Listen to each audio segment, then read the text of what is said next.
In this video, we're going to get into how do you lay down boundaries with your family, your friends, your coworkers.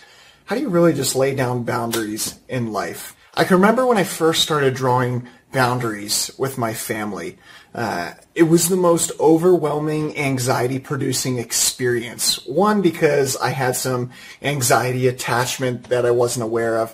But then two, because it was the first time that I was drawing boundaries with the people who really made me feel safe and cared for in the world. And this is why most individuals don't draw boundaries, because they don't want to upset or hurt or quote-unquote lose or think they'll lose the people that are the only ones who really have the best intentions for them, or who they think are the only ones that have the best intentions for them. Boundaries are absolutely necessary in life. If you look at countries where they're still fighting over the borders because they don't agree on their boundaries, we see that it creates chaos. So clearly defined boundaries actually give us order, not only in our life, but in the lives of others. So when you lay down boundaries, I know a lot of people might get triggered, but it's actually one of the most useful, helpful things that you can do, not only for yourself, but for the world around you. If you want to be at peace with yourself, you don't have to run away from everything you've ever known, get into deep spirituality, learn all these different types of meditations, become, an alcoholic or go towards your addictions, which is what some people do. All those are forms of escapism, and I see this all the time in the world. I used to see it in my own life where I would need to be alone, and I would run to other things just to feel like I had space. Now, I think it's important to have solitude and set your time up for solitude, but really when you have clearly defined boundaries and you speak those boundaries into existence with your voice, you'll find that you can be out there in the world and highly engaged and still feel safe. I always talk about most individuals in the world, I'd say a majority of the human race, that's totally a generalization as if I know, but that's just what I like to think, that most individuals don't feel safe in the world, so they have walls up over their heart. And you don't need to have walls up over your heart. You want to have your walls down and your boundaries up, because that's what people are actually doing. People have walls up over their heart because they don't trust themselves to draw boundaries with their voice. So what we want to do is have boundaries up with our voice and our walls down around our heart. That way you can still feel connected to the world and to yourself, but you trust yourself to speak up for your own boundaries. So in this video, I'm going to share with you how to draw boundaries with life and with the people closest to you, but at the same time, what's going to usually happen when you start to draw boundaries and how to work with the triggers that come into play. So I've been having an increasingly number of clients come to me with this issue.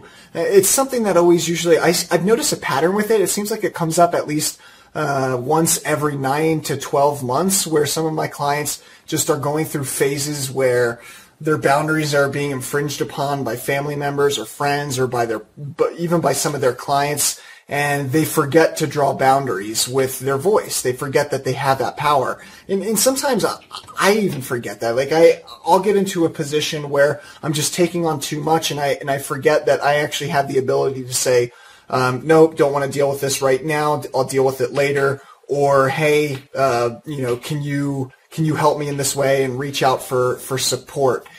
So boundaries is really one of those things that we can forget to draw at times if we haven't been given that safe space to draw boundaries growing up. For me, I'm always constantly learning how to open my boundaries and close my boundaries as I see fit to create a life that really works with me.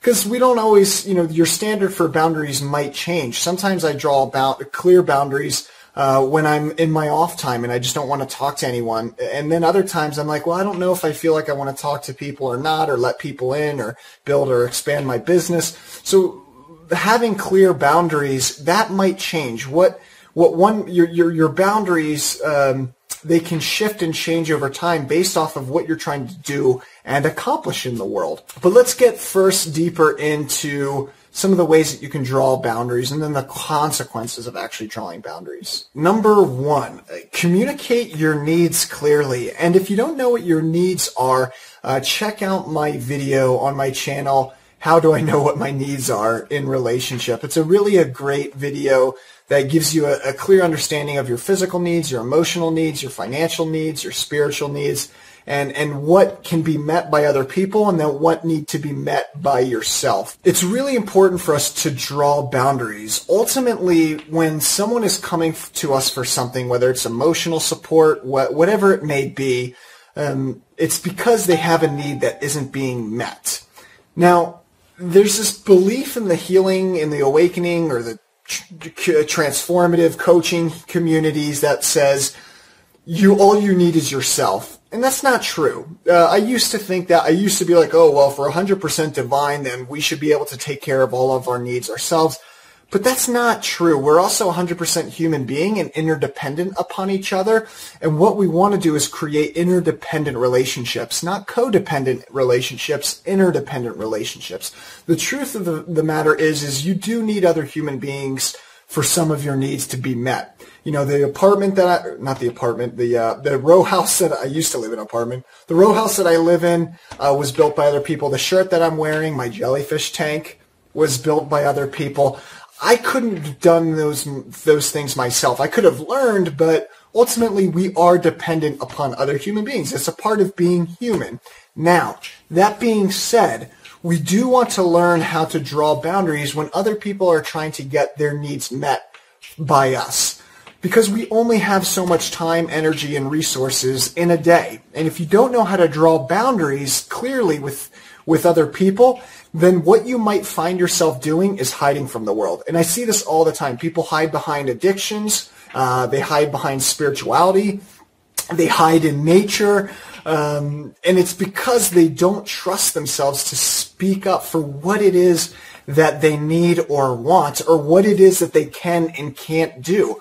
I am very strict with my boundaries. Now, that doesn't mean that I'm like, no, you can't come in and I'm hiding from the world. I'm very aware of who I let into my life, when I allow them in, and who I don't. And really, if you can learn a skill, that skill of boundary drawing, when to be open, when to be closed, how much your doors want to be open to certain people, how much they want to be closed off, I promise you, you're going to be more effective in the world and you are going to enjoy your own life more.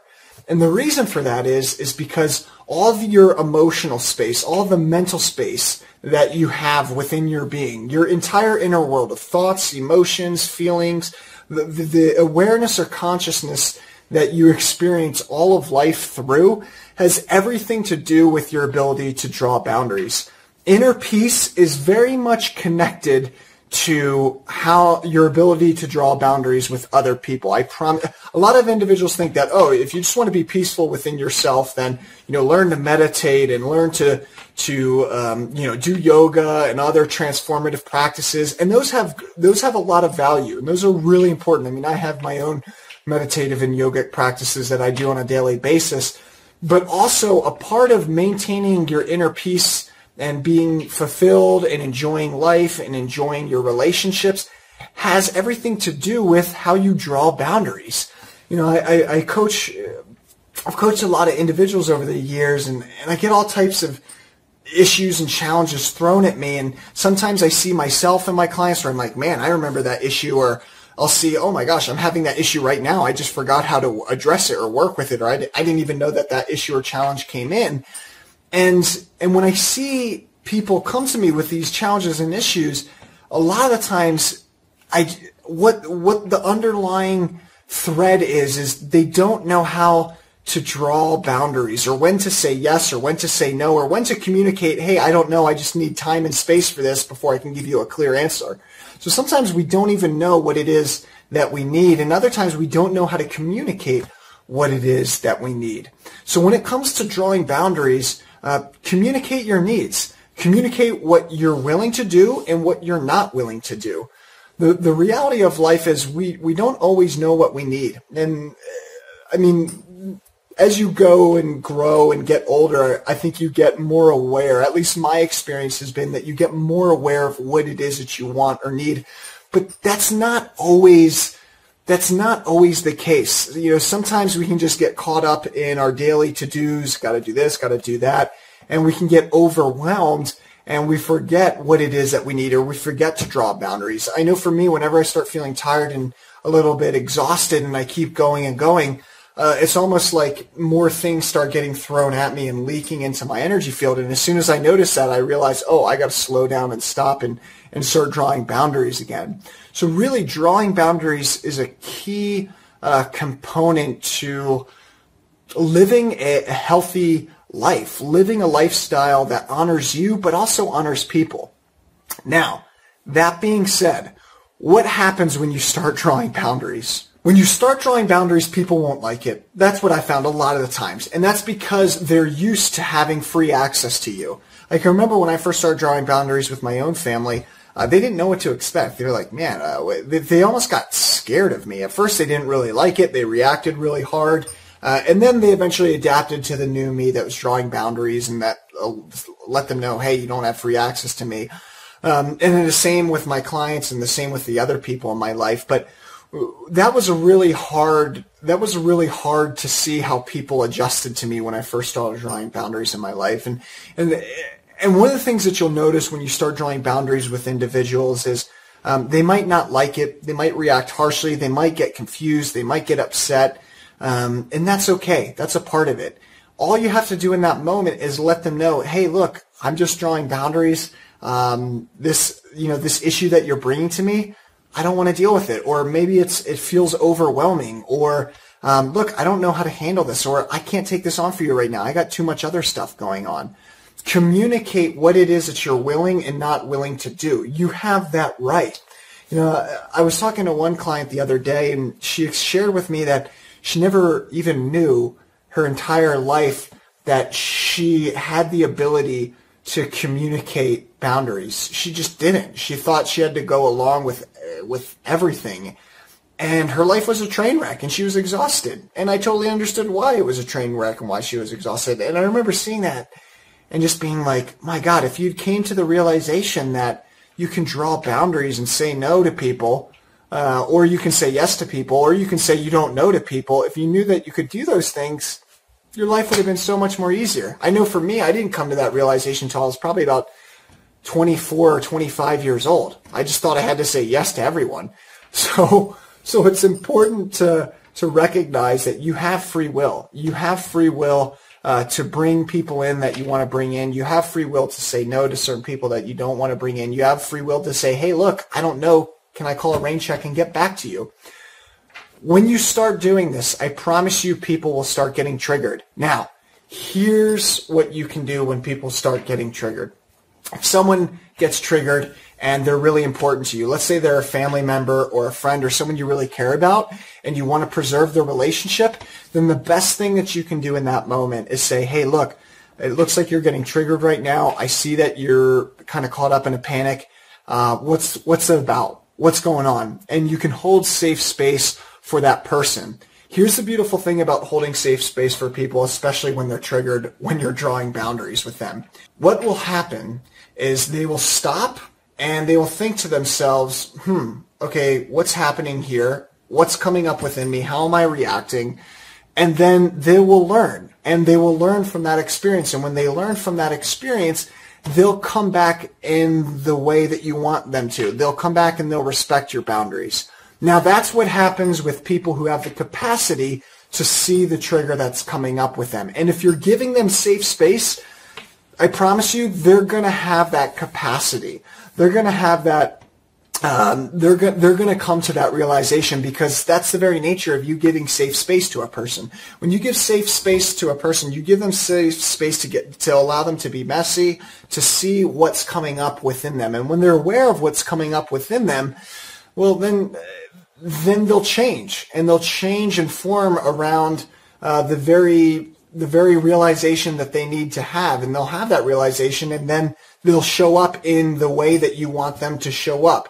Now, if they don't have that capacity to see their own trigger and they get upset and they run the other way, that's not on you. They just didn't have the capacity. The other component of this is if you lay down safe space, or if you lay down a boundary and then you give them safe space to see the trigger that's coming up within them as you lay down that boundary, a beautiful thing that can happen there is they might run the other way, but when they run the other way, eventually, if that relationship was satisfying to them, they'll think about what they might have done wrong, and then they'll come back and they'll say, hey, look, I didn't realize I was being this way, or I shouldn't have shown up that way, or I'm sorry, I'll respect your boundaries. Now, if they don't come back, it's good. It's what's best for you, because why would you want to have people in your life who can't respect your boundaries? And so if people do get triggered when you draw a boundary, and they can't respect you in the way that your boundaries need to be respected, then it's time for them to go anyway. And that's not your responsibility. Why have someone in your life who's not willing to respect your boundaries and show up in a way that you need to allow them to show up? That's all I got for this time. Thanks so much for joining me, you guys. If you'd like to sign up for the Sacred Relationship series and get all the content from that and the interviews from that, just check out the link below and sign up for that, and you'll get all the content that I've created with Laura over the last 5 or 6 months. Also, if you found this video valuable, please share and subscribe. I also got some free content coming up. I've created a new program called the Book of Life. It's about a 2.5-hour class. I'm giving it away completely for free. So be looking for that, and be sure to check out my website for that. Other than that, that's all I have for this time. Thank you so much for joining me, you guys. If you have any questions, comments, thoughts, feel free to drop them below. I love to hear from them. Whenever people comment, I'm always quick to respond to the comments. So feel free to share with me your thoughts or your comments or questions, and I'd love to hear from you. That's all I have for this time. I wish you all a wonderful day, and I'll talk to you soon. Until next time.